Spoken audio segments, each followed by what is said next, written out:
Shane Cuthbert's 6-month prison stint. The segment made Shane especially unpopular behind bars. Fearing for his safety, he claimed he'd been sexually assaulted by other inmates in order to be placed in solitary confinement. Later, when guards tried to return him to the general population, he used the intercom to threaten, "If you try to move me, I'll stab an officer." Even though they didn't believe him, he added, "You've got a duty of care to your officers. You can't take that risk." It worked. Shane remained in isolation for the most part.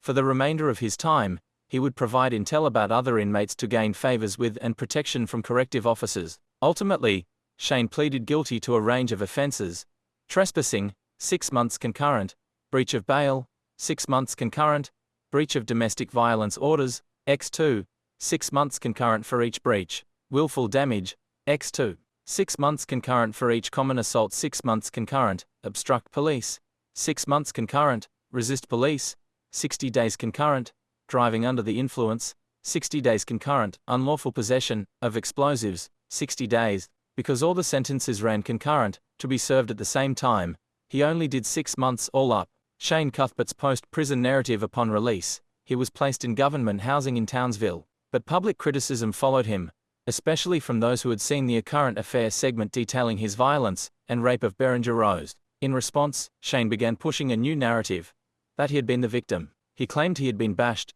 tortured, and raped in prison, and that repressed memories of childhood abuse were now suddenly resurfacing. These stories had never been mentioned prior to the public backlash against his abuse of Berenger.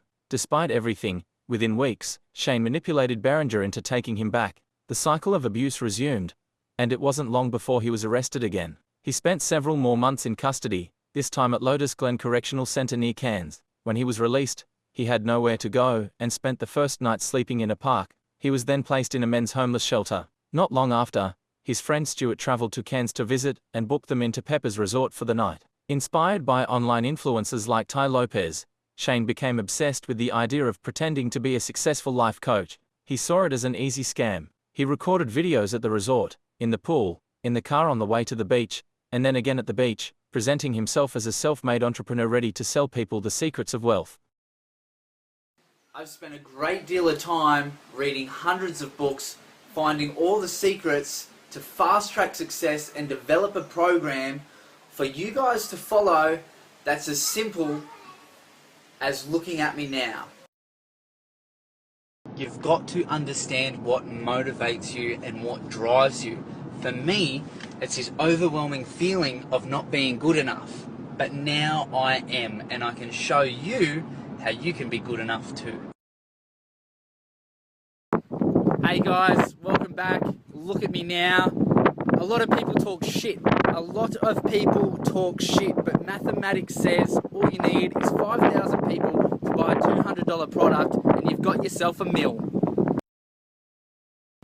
Life is so fucking good when you're awesome. If you want to be awesome, I'll show you how, because that is exactly what I am. Fucking awesome. Look at me now.